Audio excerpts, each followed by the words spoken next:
Hello student, this is your geography lecture and Bharat Group of School and Junior College welcomes you all. This is your geography lecture and I am your Jabin Miss. And today we are going to study our chapter 5, secondary occupation. What are secondary occupation? In our last lecture we have learnt about it.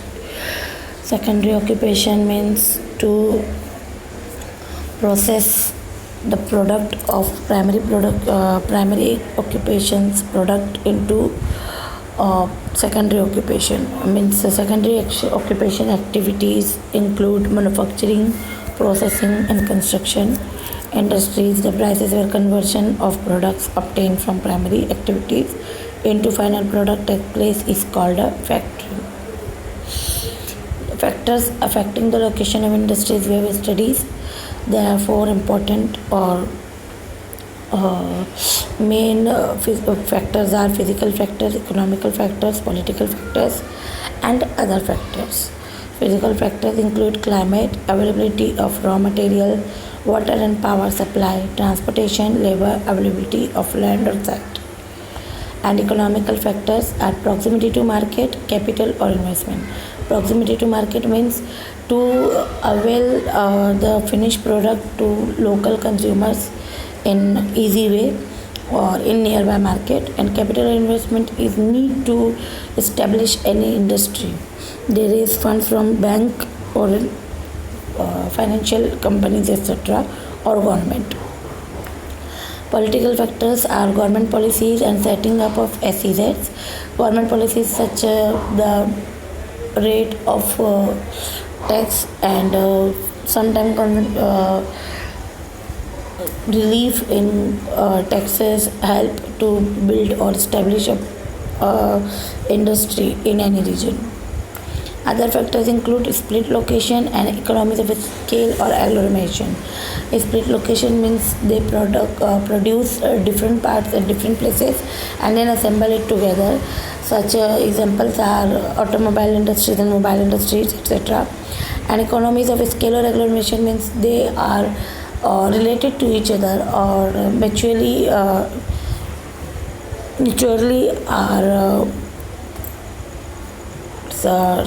dependent on each other. For example, the companies which produce which use steel as a raw material are established near the steel industries. And now we are going to study major industrial regions of the world. The map given to you in last lecture I have told you to study and observe the map and then answer the questions. Please whichever assignment I give you or whichever classwork I give you, last time I gave some lecture population lesson number 1 populations question answer. So please note down them in your notebook and don't forget to do that.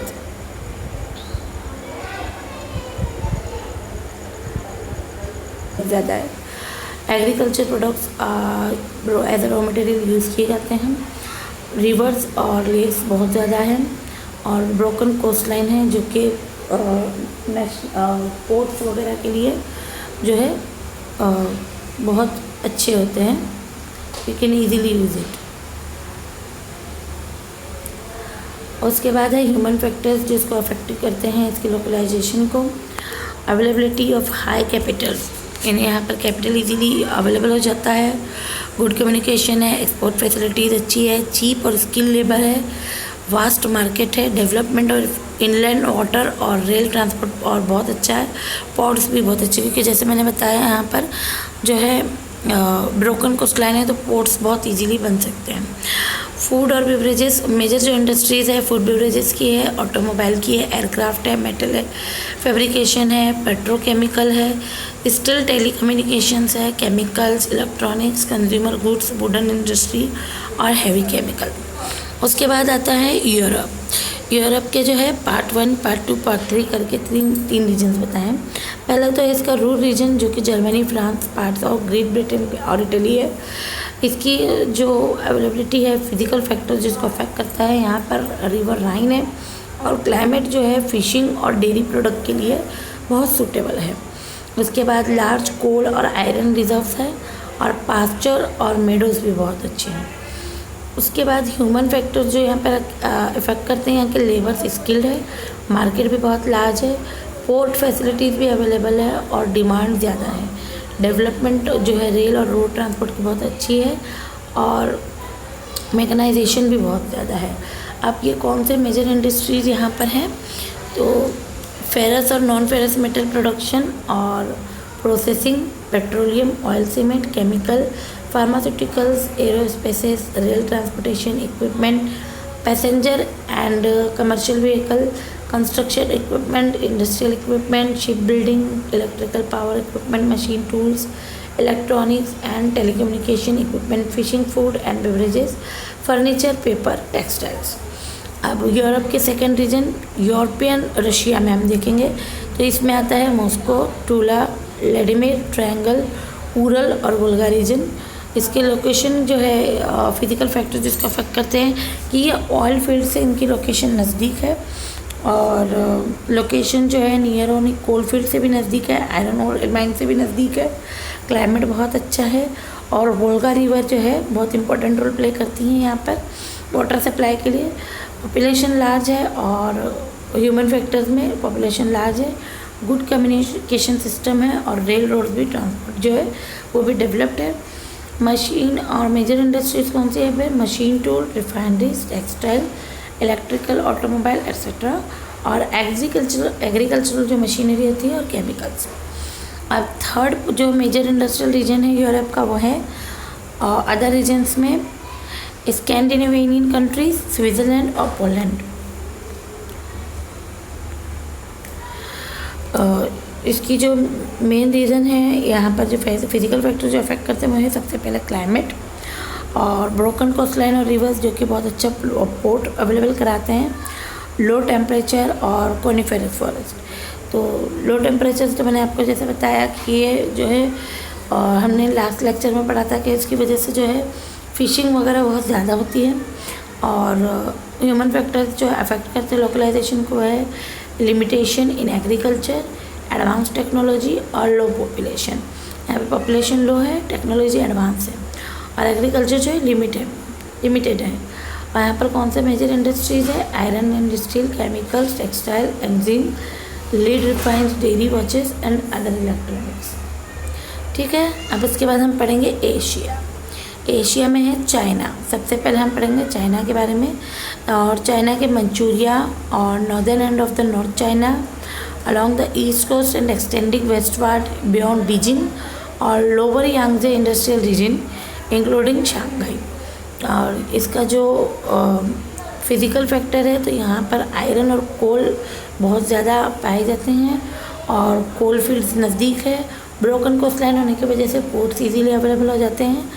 और जो यहाँ का human factors है, development of ports, availability of labour बहुत, क्योंकि यहाँ पर population ज़्यादा है तो लेबर बहुत इजीली मिल जाते हैं, गवर्नमेंट पॉलिसीज़ बहुत अच्छी है और मार्केट बहुत लार्ज है। अब यहाँ पर कौन से प्रोडक्शंस होते हैं या कौन सी इंडस्ट्रीज़ है, cotton, textile, milk, shipyards, oil refineries, flour milk और steel plants, metal works and a great variety of light industrial products, lubricating oil और मशीनरी और टूल, केमिकल एक्सेट्रा। अब हम पढ़ने जा रहे हैं major industrial region in the continent में। एशिया का ही दूसरा जो कंट्री है वो है जापान। इसके Tokyo, Kawasaki and Yokohama, Osaka, Kobe and Kyoto region है, नागोया और नॉर्दर्न क्योशो रीजन है। इसका फिजिकल फैक्टर है तो कोस्टल प्लेन और दूसरा rich natural resources region, hydro power की अवेलेबिलिटी, ब्रोकन कोस्टलाइन और फास्ट फ्लोइंग रिवर। उसके बाद आता है ह्यूमन फैक्टर्स जो है abundant supply of cheap labour. यहाँ पे लेबर इजीली अवेलेबल हो जाते हैं और वो भी चीप लेवल पर, और रिलेटिवली डेवलप्ड इंफ्रास्ट्रक्चर है, मार्केट भी अवेलेबल है, एफिशिएंट ट्रांसपोर्टेशन सिस्टम है और पोर्ट फैसिलिटीज़ है। Port city of Yokohama facilitates trade. जो योकोहामा सिटी है यहाँ पर ट्रेड भी होता है, ट्रेडिंग होती है पोर्ट्स पर। मेजर इंडस्ट्री यहाँ पे है electrical engineering such as transistor, radio television sets, washing machine, refrigerator, and computer, steel mills, machines and tools, chemicals, refineries, shipbuilding, airplane factories of consumer goods, electrical machinery, textile and canning industries, cotton industry, shipbuilding, oil refining और petrochemical industries including synthetic textile and rubber manufacture। उसके बाद आता है number India का। India में Chota Nagpur plateau, Mumbai Pune corridor, Delhi region, Coimbatore, Bengaluru, Ahmedabad, Vadodara region etcetera. Rich mineral resources है, port facilities available है, climate hot है और ह्यूमन रिसोर्सेज यहाँ पर लार्ज मार्केट है, ह्यूज सप्लाई ऑफ लेबर क्योंकि लेबर पॉपुलेशन ज़्यादा है तो लेबर इजीली अवेलेबल हो जाते हैं। एक्सीलेंट रेलवे नेटवर्क है और पोर्ट की फैसिलिटीज़ भी अवेलेबल है। यहाँ पर सबसे ज़्यादा कौन सी इंडस्ट्रीज़ है? Textile, chemical, food processing, steel, transportation equipment, cement, mining, petroleum machinery, software, pharmaceuticals. उसके बाद आता है एशिया की दूसरी कंट्री रशिया। इसमें Siberia and north Caucasus industrial region और Vladivostok far east industrial region. तो नियर इसका जो फिजिकल फैक्टर है तो कोलफील्ड से नज़दीक है और बहुत ज़्यादा लार्ज फॉरेस्ट रिजर्व है। यहाँ पर जो ह्यूमन फैक्टर्स है वो है गवर्नमेंट सपोर्ट, यानी गवर्नमेंट जो है वो पॉपुलेशन को सपोर्ट करती है despite unhospitable climate, port facilities developed और रेलवे ट्रांसपोर्ट सिस्टम। यहाँ पर इनहॉस्पिटेबल क्लाइमेट होने के बावजूद जो है पोर्ट फैसिलिटीज़ जो है डेवलप हुई है और रेलवे ट्रांसपोर्ट भी बहुत अच्छा है। यहाँ पर जो प्रोडक्शन होता है वो है transmission bye means of pipeline, production and transmission bye means of pipeline of oil and gas, chemicals, food processing, petrochemicals, iron ore and machinery, gold, diamonds, tin and mercury, wood and wood products। Others में है south Korea, Singapore, Hong Kong, Malaysia और Taiwan. Broken coast line है, coastal area भी है, climate भी बहुत अच्छा और एग्रीकल्चर बेस है। पॉपुलेशन बहुत ज़्यादा है, वास्ट मार्केट है, पोर्ट की फैसिलिटीज़ अवेलेबल है और लेबर जो है चीप लेवल पर अवेलेबल हो जाते हैं। मेन इसकी इंडस्ट्रीज़ है टेक्सटाइल, इलेक्ट्रॉनिक, ऑयल और पेट्रोकेमिकल। उसके बाद है south America, Argentina, Brazil, Venezuela और चिली।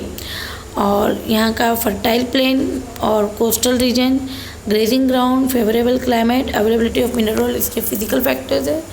और ह्यूमन फैक्टर्स जो इसको अफेक्ट करते हैं वो है availability of low cost labour और government promotions, port and dockyard facilities. तो यहाँ पे गवर्नमेंट की पॉलिसीज़ बहुत अच्छी हैं और लेबर बहुत इजीली मिल जाते हैं। पोर्ट और डॉक की जो फैसिलिटीज़ है वो भी बहुत अच्छी है।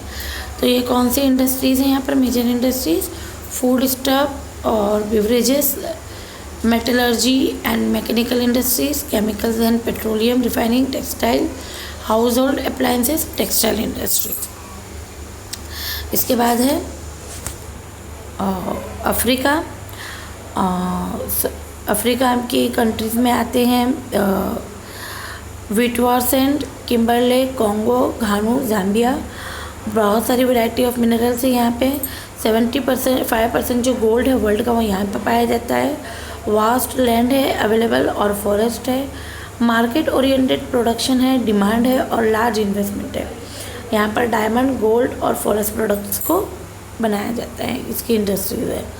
ऑस्ट्रेलिया के ईस्टर्न पार्ट और पर्थ इन द वेस्ट में तो क्लाइमेट फेवरेबल है और कोस्टल एरिया है, लेबर इजीली मिल जाते हैं और पोर्ट फैसिलिटीज़, फूड इकोनॉमिटी है और मार्केट भी बहुत बड़ा है।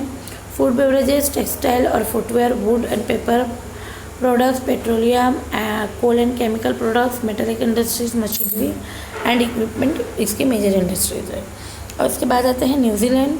न्यूजीलैंड के जो है ऑकलैंड और वाइकाटो और कैंटरबरी, ये 2 सिटीज़ हैं। क्लाइमेट फेवरेबल है एग्रीकल्चर के लिए, कोस्टल एरिया है, लार्ज कॉनिफरस फॉरेस्ट है और मैकेनाइजेशन है। पोर्ट फैसिलिटीज़ अच्छी है, गुड कनेक्टिविटी है ह्यूमन फैक्टर्स में। और जो यहाँ की मेजर इंडस्ट्री है वो मीट और मीट प्रोडक्ट, डेयरी प्रोडक्ट और वुलन प्रोडक्ट और बेवरेजेस और कैंड फ्रूट्स और टिम्बर। टू बी डेवलप, वो 4 है।